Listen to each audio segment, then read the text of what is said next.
Oh, boy. Carol's written a very funny new book called When You Lie About Your Age, The Terrorists Win. We have comedian Carol Leifer, who's on with us today. Yeah. We're back with Carol Leifer and Well, you're so successful. I mean, she's been on every show, worked on every show. You've had your shows. When you lie about your age, the terrorists win. Here's the lovely Carol Leifer, ladies and gentlemen.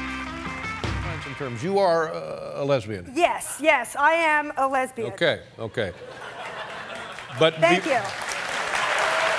Here's basically what happened. Yeah. I was 40, single, childless, divorced, and I figured there's got to be one more way to really piss off my mom. I had nothing to do with this, but because you know Well, what I don't know. Something that happens as you get older, or were you always more inclined towards women, but you just didn't do it until you got older? No, I'm telling you, Barbara, my life threw me a surprise party. What's the difference between being with a man versus a woman in terms of that just relationship every day? I have to tell you, Elizabeth, being with a woman is like being on The View 24 hours a day. There's an excerpt in the April O magazine. Listen to what Carol writes on page 25. She says, sex with a woman turns out it was a no-brainer because I am one. Very familiar with the equipment already. It was like having all the answers before taking a test, like walking around in the house you grew up in. You can turn all the lights off. I'll still know where everything is.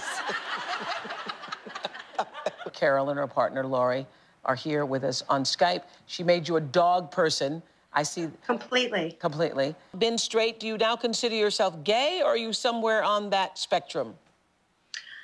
Well, I think it's safe to say, after you've been with a woman for going into our 13th year, yeah, I'm pretty gay.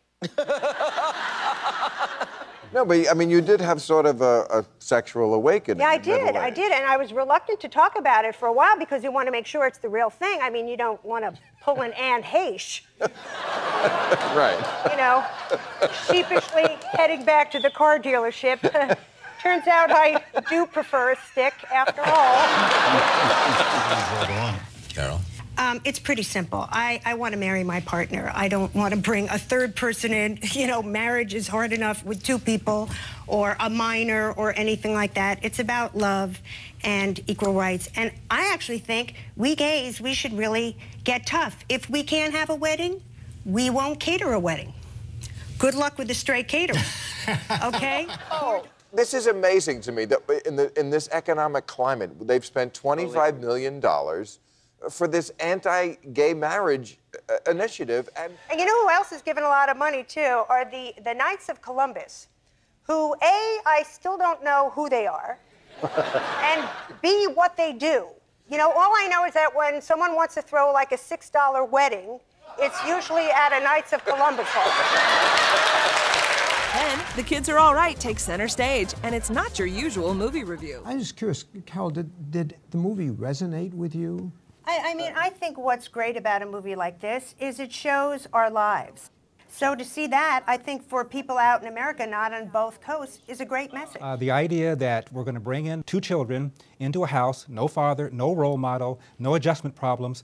The premise, I had a problem with. The idea that I've got some other problems like every other teenager has, but the fact that I've got two moms is not really something that has caused me any kind of psychological difficulty. I just find that a stretch. I mean, I really must say, though, you know, as a person who has a partner for 14 years and we have our son, and to, you know, be on a panel with someone who, you know, it's judging my life, and it's really upsetting to me. I mean, that you assume that a child who has two moms, and there would be no psychological damage or whatever. I mean, it's really insulting. I mean, I live my life every day, and I have a great life, and our son is terrifically well-adjusted and happy.